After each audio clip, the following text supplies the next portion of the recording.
What's up, guys? ClutchFan37 here. Going to show you a Maverick Spider 1 head I strung up for myself just because we got it for free this year. And I'm not too big of a fan on Maverick heads right now.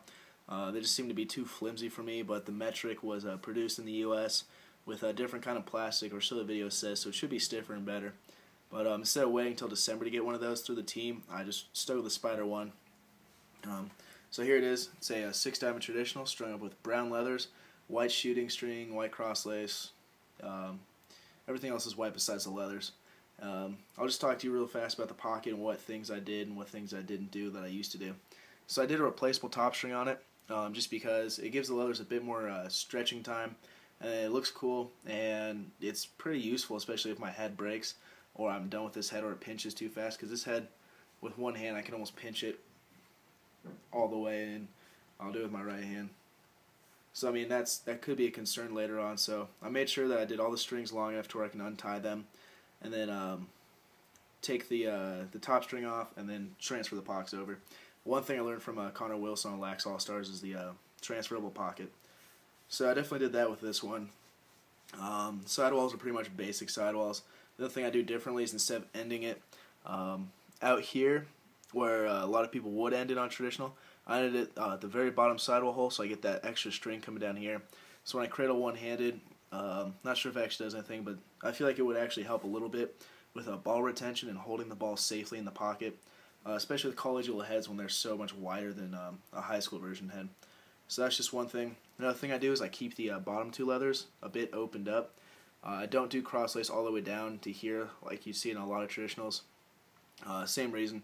Superstition, I feel like if my ball's sitting down here, it's going to make a pocket or chair for the ball and hold it a bit better than I don't know, the average traditional.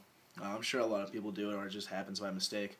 And then one last thing I do, or two last things actually, is I always have my nylon a little, I don't know, probably like an inch or so away from the top, just because I like a bit of lip when I shoot and pass.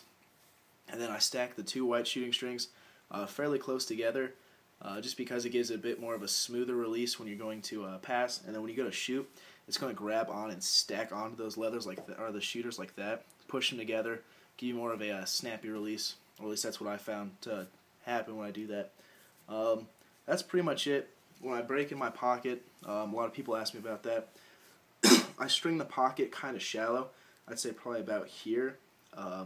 Just because then I tie the knots, and then I just stretch the pocket out using a ball and knife for a couple hours, and then while the leathers are still kind of soaked, I just take my fingers like this, put them in the holes, and just kind of pull the leather where I want the pocket to be, and that stretches it out, and then makes sure the cross lace stays pretty even, pretty tight all throughout the interlocks down the head.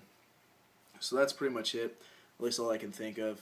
Sorry if I rambled. I'm not feeling too well, and I just want to make a video instead of do some math homework, because I'm not very dedicated to my homework in my math class right now, which is kind of bad. But that's pretty much it, guys. I'll do a traditional tutorial here soon, and then some things that I do when I string them. Maybe a step-by-step video. So that's pretty much it. Let me know your guys' opinions on this, if you like it or not. If you guys are switching traditional, let me know why. I'll tell you guys all about that in my next video once I get my head, which should come tomorrow. Might be here today. I haven't checked yet. So there's that, guys. In another video, I'll show you guys all my other sticks I have up there. I have 2 mesh sticks and 8 traditionals. So you could say I really am into traditional right now. I was over summer and towards the beginning of high school, but then since I didn't commit to the school here, I had to try out, and I wanted to make sure I had something that would work for me. So I used mesh because I just felt more comfortable with it in the game. Made the team, so then slowly started stringing traditional and switching back to it. Still using mesh in my stick because I was worried about getting cut, just because, I don't know, superstitious, and I don't know, I just felt that way for a while. But yeah, that's pretty much it. Sorry for rambling, guys. Didn't really plan this video out like I plan all my others out. Let me know what you guys want to see again. Make sure to comment.